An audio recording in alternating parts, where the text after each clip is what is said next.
Friends, आज हम बात करेंगे सूर्य की। सूर्य देव आज अभी कुछ देर बाद अपनी राशि बदल रहे हैं। अभी तक कुंभ राशि में थे, अब ये मीन राशि में जा रहे हैं।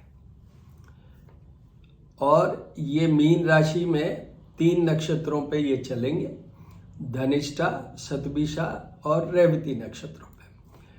आज 14 मार्च है, वहां से लेके और 13 अप्रैल तक ये मीन राशि में रहेंगे। तो ये एक बात हुई। अब देखिए, इस सूर्य के साथ विशेषता क्या है। यहाँ पर मैं आपको 2 मिनट लगाऊंगा, पर एक चीज समझने वाली है। जब कभी भी सूर्य गुरु की राशि पे आते हैं, जैसे सिंह राशि सूर्य की है और गुरु की राशियां हैं धनु और मीन राशि। तो जब धनु राशि पे सूर्य आते हैं तो धनु खर मास कह दें, मल मास कह दें। अब आज ये मीन राशि पे आ रहे हैं तो ये मीन भी गुरु की राशि है, इसलिए ये खर मास कहलाएगा, मीन खर मास कहलाएगा। इस खर मास का ये है कि इस ड्यूरेशन में ये सूर्य के गुरु की राशि पे होने के कारण इस पूरे 1 महीने तक कई कार्य हैं जो नहीं होने चाहिए, शुभ कार्य, जैसे शादी है, ब्याह है। पर बहुत सारे कार्य हैं, या जो बहुत सारे कार्य पहले से चलते आ रहे हैं, शुरू हुए हैं, वो सब होते रहेंगे। तो ये खर मास का है। ऐसे ही एक और बात भी आउट ऑफ द पर ये सब्जेक्ट यही है, वो ये है कि जब गुरु सूर्य की राशि पे आते हैं, सिंहस्थ गुरु 12 साल में एक बार ये वहां पहुंचते हैं, सिंह राशि जो कि सूर्य के वहां पर, उस समय पूरे 1 साल तक के लिए जो जितने भी शुभ कार्य होते हैं, और उसमें बहुत सारे मत हैं कि दक्षिण भारत में जाएं, उन नदियों के पार जाके आप शादी ब्याह भी कर सकते हैं, वरना नॉर्मल कोर्स में सिंहस्थ गुरु में भी कोई शुभ कार्य नहीं होता है। तो अब तो खैर चलिए, अपन तो अपना मुद्दे की बात करते हैं। ये भी हालांकि टॉपिक ही है, बट अब ये इस पे आ जाते हैं। तो देखिए, सूर्य यहाँ पर जब ये बदले हैं तो इसके कारण कुछ राशियों पे अच्छा प्रभाव आएगा, कुछ पे मध्यम आएगा और कुछ पे जहाँ की उनको उपाय करने चाहिए। जहाँ तक उपायों की बात है, वो सब आगे मैंने बता रखे हैं, अलग अलग जगह बता रखे हैं मेरे YouTube चैनल। तो मैं doctor Hanuman Singh, astro palmist doctor Hanuman Singh, मेरा YouTube चैनल है। श्री करनी ज्योतिष एवं वास्तु शोध संस्थान। और अगर कभी कोई इमरजेंसी या जेन्युइन कोई बात हो तो उस समय आप मेरे को व्हाट्सएप या फ़ोन भी कर सकते हैं, मैसेज भी दे सकते हैं। और वो मेरा नंबर है 9978627397। मेरी डॉटर है तुषार चारण, उनका YouTube चैनल है एबेंडेंस एंड ग्रेस करके। उनको भी आप, उनके भी वहाँ पर देखिए वीडियोस, और सब्सक्राइब हमारे दोनों के चैनल कीजिए, बेल आइकन भी दबा दीजिए, जिससे जैसे ही हम नए डालेंगे। यहाँ पर एक पॉइंट आपको मेंशन कर दूं, नेक्स्ट मंथ अप्रैल में 6 planets will be changing. April 2022 is very very important. Rahu Ketu बदलेंगे, सूर्य वापस बदलेंगे, मंगल बदलेंगे, गुरु बदलेंगे, शनि बदलेंगे। तो नेक्स्ट मंथ में I will definitely give you at least 5 videos for different planets, their transit and the effect of that transit on individuals राशि। तो ये है। अब उपायों की बात हम करें, उसके पहले ये देख लेते हैं, राशि वाइज देख लेते हैं, वो ज़्यादा इंपॉर्टेंट है, क्योंकि उपाय तो मैंने कई जगह कर भी रखे हैं, और नहीं तो आपको इसमें लास्ट में रैपिड फायर में बता दूंगा। तो देखिए, सबसे पहले कौन सी है, एक बात बीच में ही बोल देता हूँ। ये कौन है? सूर्य देव। तो सूर्य देव जो हमारी जन्म कुंडली में जब हम जन्मे थे उस समय, या जैसे अभी गोचर या ट्रांजिट या present position of planetary position की बात हो रही है, उन दोनों ही चीज़ों में एक फॉर्मूला सेट होता है कि आपकी जन्म कुंडली में भी 3rd, 6th, 11th and 10th house में अगर ये प्लेस्ड हों तो अच्छे माने जाते हैं। अभी ट्रांजिट की बात हो रही है, गोचर की बात हो रही है, तो उन सब राशियों के जिनके या तो 3rd हाउस में आए हैं, 6th हाउस में आए हैं, 11th में आए हैं, कुछ हद तक 10th में आए हैं, उन सब में अच्छा माना जाएगा। ये एक है।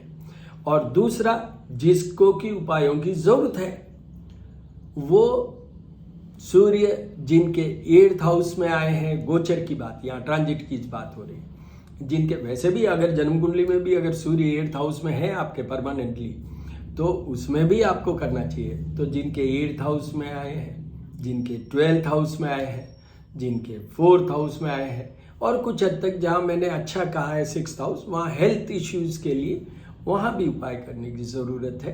तो इस तरीके से अपन चलेंगे। तो देखिए, सबसे पहले मेष राशि। मेष राशि के ये 12th हाउस में आए हैं। अननेसेसरी एक्सपेंडिचर, खर्चे की बात कर लें, थोड़ा सा बेडरूम या फैमिली लाइफ वाला है तो वहाँ पर वो प्रॉब्लम भी खड़ी हो सकती है, आपके और आपके पार्टनर के बीच में भी हो सकता है।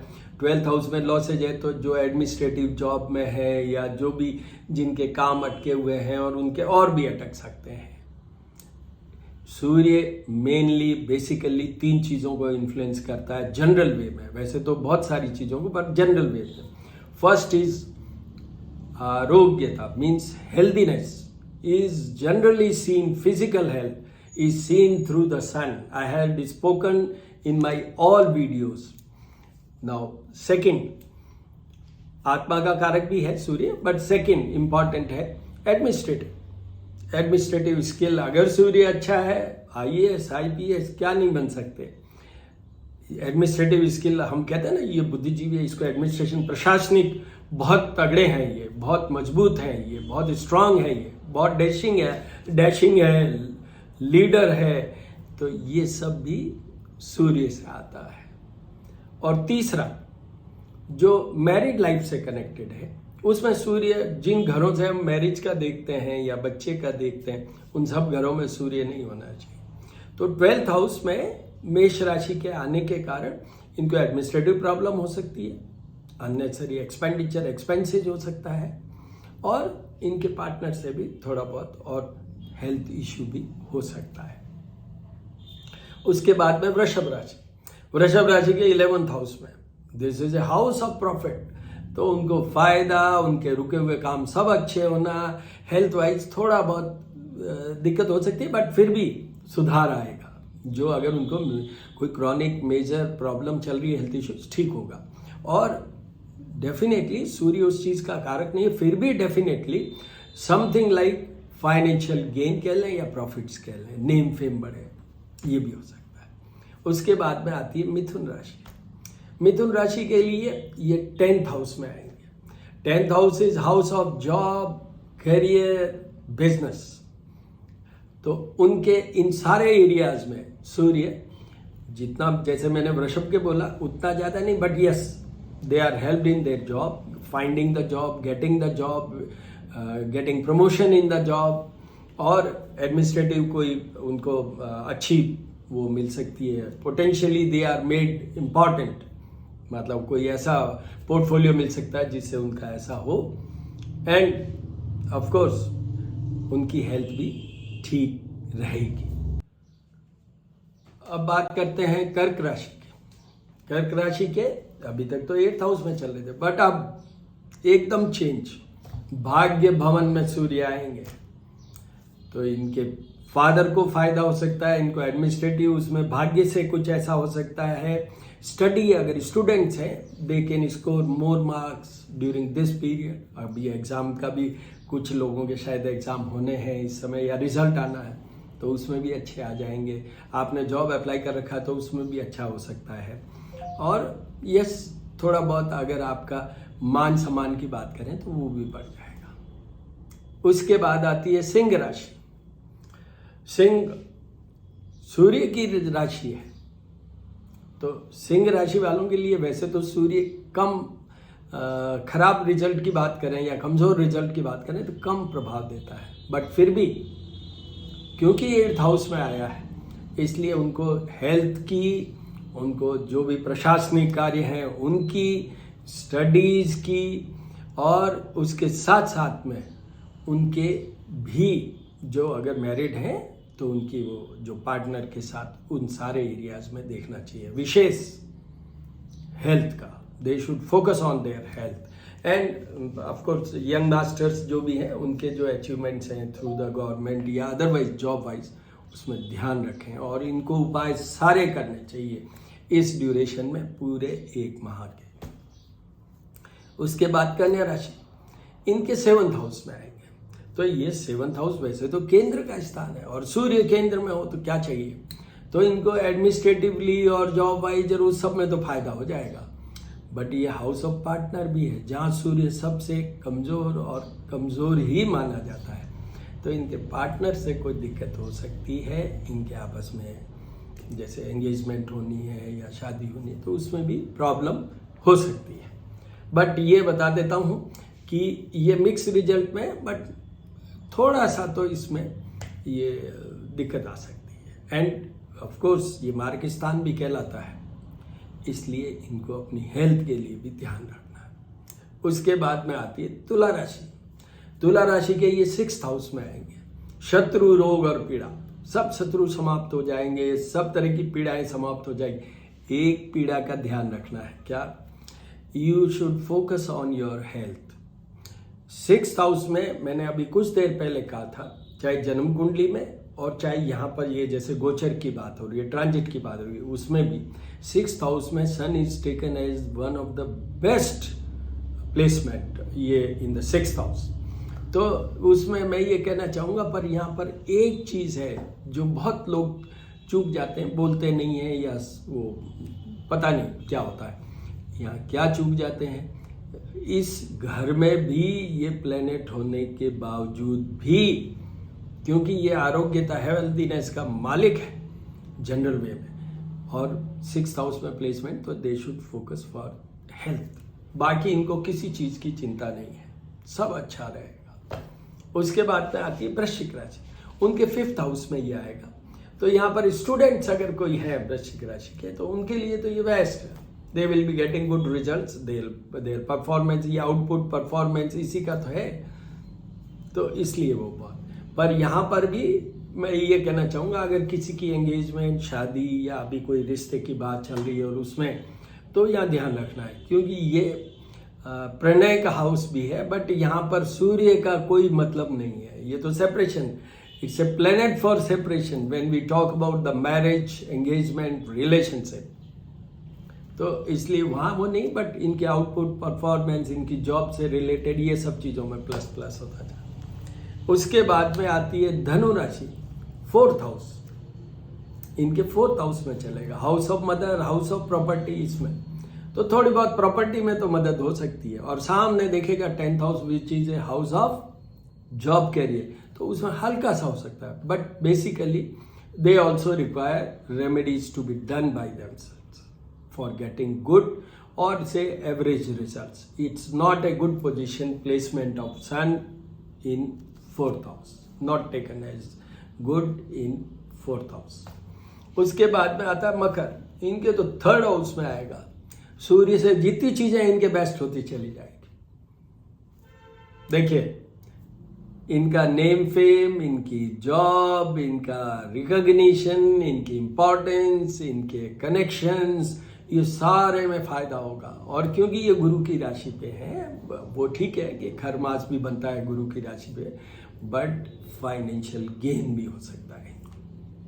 तो इनका आई थिंक बेस्ट इनका है, हालांकि पीछे वाले ग्रह देखने हैं तो बहुत कुछ है, इनके 7.5 चल रही है और मंगल भी खराब चल रहा है, वो अलग बात है, बट सूर्य की जहाँ तक बात है, it's in the most of the best and very very favorable position for all Capricorn persons।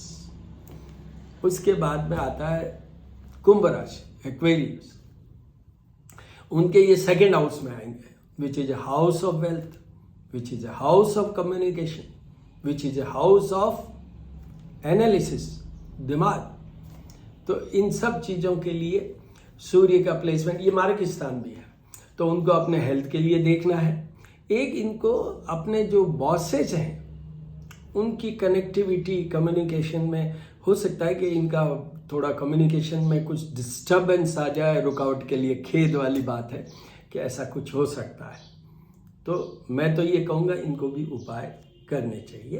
But basically एक चीज़ अच्छा है कि इनकी जो एनालिटिक अप्रोच, वो सब चीज़ें अच्छी होगी, कुछ हद तक तो इनको फ़ायदा होगा ही।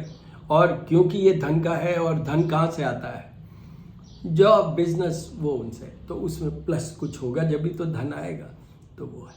उसके बाद आती है मीन राशि। मीन राशि के तो स्वयं की राशि पे ही आए हैं, पर मैंने अभी आपसे कहा था सूर्य गुरु की राशि पे और गुरु सूर्य की राशि पे, तो वहाँ पर ये अप्लाई होता है कि शुभ कार्य नहीं, तो शुभ कार्य का तो है, बट अदरवाइज इनकी राशि वो है, तो इनको भी कुछ हद तक ठीक है। बट इनका मिनिमम एक उपाय तो इनको करना ही चाहिए, वो है सूर्य को जल चढ़ाना। तो ये मैंने पूरी बात कर ली, 12 राशियों के लिए बात कर ली। अब उपायों की रैपिड फायर टाइप बात कर लेते हैं। तो उसमें मैं ये कहूँगा कि देखिए, सबसे पहले सूर्य का मोस्ट इम्पॉर्टेंट इफेक्टिव उपाय, वो वैसे तो सनातन धर्म कर लें, हिंदू धर्म कर लें, चाहे कोई और कास्ट, क्रीड, कुछ भी समझ लीजिए, उन सब में ये अप्लाई होता है। Because sun is giving light to each and everybody, including all our plants, trees. Human की तो बात ही छोड़िए, उनको तो मिलता ही है। We get oxygen, we get life because of the sun. तो उनका सबसे पहला है सूर्य को जल चढ़ाएं, सुबह ब्रह्म मुहूर्त में, नहीं तो 10 बजे के पहले, नहीं तो 12 बजे के पहले। और अगर फिर भी नहीं कर सकें तो उसका एक तरीका बताता हूँ। तो क्या चढ़ाना है, जल के अंदर चावल मिलाइए, हल्दी मिलाइए, रोली, कुमकुम, रेड कलर, रेड अपने जैसे ये गुलाब के डार्क मेजेंटा या डार्क पिंक कलर के जो उनके हैं, वो भी चढ़ा सकते हैं अपन। ये मिक्स करके और सूर्य को जल चढ़ाइए। और साइड में ये कॉपर वेसल होता अच्छा है, बहुत अच्छा है, उसके थ्रू साइड में फिर उनको गुड़ अलग से चढ़ा दीजिए, जैगरी गुड़। अब ये जो मैंने कहा ना 12 बजे के बाद जल चढ़ाना है, तो उसमें क्या करना है, नॉर्मली सूर्य को जब हम जल चढ़ाते हैं तो 3 बार चढ़ाना चाहिए। चाहे आप एक ही बर्तन से, एक ही जो लोटा कह लें, हिंदी में कहें तो, नहीं तो कोई भी वैसे, तो उससे एक बार चढ़ाया, ओम ह्रीम घृम सूर्य आदित्याय नमः, दूसरी बार चढ़ा दिया उसी में से, 3rd टाइम चढ़ा दिया। पर अगर 12 बजे के बाद चढ़ा रहे हैं तो पहला जो आप चढ़ाएंगे वहां पर एक वर्ड बोलना है आपको, ओम ह्रीम घृम सूर्य आदित्याय या सूर्याय नमः, बट ये प्रायश्चित रूपी एक बार, फिर उसके बाद वो 3 बार चढ़ाना है। ये this is the way, but one should try before 12 नून। 12 बजे से पहले तो ऑफिस और सब जगह आप चले जाते हैं, तो उससे पहले ही कर लीजिए। एक दूसरा, क्योंकि हनुमान जी इनके शिष्य हैं, तो हनुमान चालीसा का पाठ वहां सुन लीजिए, और आप नहीं सुन सकते YouTube के थ्रू सुन लीजिए। उसके बाद में एक मोस्ट इंपॉर्टेंट चीज है गायत्री मंत्र, मिनिमम 24 टाइम्स, क्योंकि गायत्री मंत्र में 24 शब्द, जो 24 बार तो कम से कम आपको पढ़ना है। अगर मैं मेरा कहूं तो 3 मिनट में ऐसा हो जाता है आराम से। तो वो पढ़ने को तो 27-40 टाइम्स भी पढ़ा जा सकता, बट 24 इज द मिनिमम। मैं वही कहता हूं जो बहुत मस्ट है और जो इजीली आप कर सके। मैं उन ज्योतिषियों में से नहीं पसंद करता कि जो चीज कर ही नहीं सके वो बताने से क्या फायदा, फिर तो वो फालतू है। तो यहां पर ये कर लीजिए। उसके बाद में एक आता है आदित्य हृदय स्तोत्र, ये आपको YouTube पे मिल जाएगा। ये 3 टाइम्स आप अपने घर में बजाइए, ऑफिस में बजाइए, आप खुद पढ़ लीजिए, जैसा आप चाहें। इससे आपकी जो जहां भी आप ऐसा करेंगे उससे आपकी एनर्जी बेस्ट होगी। उसके बाद में जो ये आप कर लेंगे, बहुत है, बहुत है। गुड़ रोजाना खाइए अभी इस 1 महीने के लिए, जिन जिनके मैंने लिए उपाय कहा है। संडे को तो डेफिनेट, अगर आप मान लो डायबिटिक है तो थोड़ा सा ले लीजिए। उसके बाद में एक चंदन और हल्दी इनको मिला के तिलक भी कर लीजिए, स्पेशली संडे को। यहाँ भी मैं एक चीज बता दूं कि तिलक का ऐसा मतलब नहीं है कि आप ऐसा करोगे वो दिखना चाहिए दुनिया को, ऐसा कुछ नहीं है। आपने लगा लिया बस, वहां तो उनसे कनेक्ट होना है अपने को, कोई दुनिया से कनेक्ट थोड़ी होना है इस बारे में कि भाई हल्दी लगाई कि तिलक लगाया कि नहीं लगाया। ये बहुत है, बट मेरी रिकमेंडेशन है, मेरा सजेशन है, मेरी एडवाइस है कि जिनको ज़्यादा तकलीफ हो, जिनकी जन्म कुंडली में, आप बात कर रहा हूं मैं जब आपका जन्म हुआ उस समय नीच के सूर्य हो। नीच के सूर्य कब होते हैं? 15 अक्टूबर से 15 नवंबर, ये 1 महीने में जिनके भी जन्म हुए हैं उनके लिए भी है ये। और फिर थर्ड में क्या है, जैसे मैंने अभी कहा कि 8th हाउस में जैसे सिंह राशि के, 12th हाउस में जैसे मैंने कहा मेष राशि के, 4th हाउस में जैसे मैंने कहा धनु के लिए, 7th हाउस में जैसे मैंने कहा कन्या राशि के लिए, और 2nd हाउस में कुंभ राशि। तो ये 7th और 2nd हाउस ये मार्ग स्थान भी होते हैं, बहुत शुभ भी हैं, बट इनका एक नेगेटिव पार्ट भी है। तो उस सब लोगों को एक जो सूर्य के पौराणिक मंत्र आते हैं, जपा कुसुम शंकाशम काश्यपेय महाद्युतिम तमोवरी सर्वपापग्नम प्रणतो अस्मि दिवाकरम, ये इस पौराणिक मंत्र के 7000 बार मतलब ये जाप होना है, ये करवाना चाहिए। जिनके नीच के सूर्य हैं उनको तो साल में 1 बार तो कराना चाहिए। कराने के लिए तो कलयुग है, 4 बार होना चाहिए, चौथा युग है, every 3 months, but at least 1 time ये जरूर करवाना चाहिए। और जिनके अभी मैंने कहा जैसे 8th 12th 2nd 7th and 4th जिनके भी आए हैं उनको भी ऐसा कराना चाहिए, ये मेरी एडवाइस है। और मेरी जो भी मैंने आपको उपाय बताए या जो भी मैंने कहा है, जैसा मैंने कहा है, मेरे साथ जुड़िए और कमिट कीजिए करणी माता से कि आप ये क्या करेंगे रिजल्ट अच्छा लाने के लिए। आपके इंट्यूशन में, आपकी गट फीलिंग में, आपके विश्वास में, आपके श्रद्धा में, आपके भाव में ये सब चीजें आए तो कीजिएगा। मेरे कहने से बिल्कुल मत कीजिएगा, किसी भी ज्योतिषी के कहने से मत कीजिएगा, किताबों में पढ़ने से या गूगल बाबा में पढ़ने से मत कीजिएगा।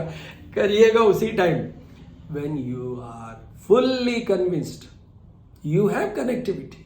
जैसे ही आपका कनेक्शन जुड़ता है सूर्य भगवान से, वहीं पे आप ये करिए और रिजल्ट आपको, मेरा एक्सपीरियंस है, मेरा अनुभव है। मैं लिखता हूँ, जब भी जन्म कुंडली लिखता हूँ ना, उसमें लास्ट में मैं लिखता हूँ, उसमें यही लिखता हूँ। एक अंग्रेजी में जो मानते हैं उन पर लिखता हूँ डिस्कशन, और दूसरा अनुभव के अनुसार, वो अनुभव के अनुसार कह रहा हूँ, रिजल्ट जब भी आएगा। All the very best my dear friends, and Bhagwati सब अच्छा रखेगी। मेरे आप YouTube चैनल जरूर सब्सक्राइब करें और वो बेल आइकन जरूर दबाएं। उसका रीज़न ये भी है कि देख लेने में क्या हर्जा है। दूसरा, I am very very simple, कि मैं ऐसा हूँ वैसा कुछ नहीं, देख लेने में क्या हर्जा है। हर एक का अलग अपना स्टाइल होता है, we should go through this. And second important is in April, prior to April even, मेरे को जैसे जैसे समय मिलता जाएगा मैं एक एक वीडियो डालूंगा, और 5 वीडियोस मुझे डालने हैं अप्रैल में, before these planetary changes. All the very best.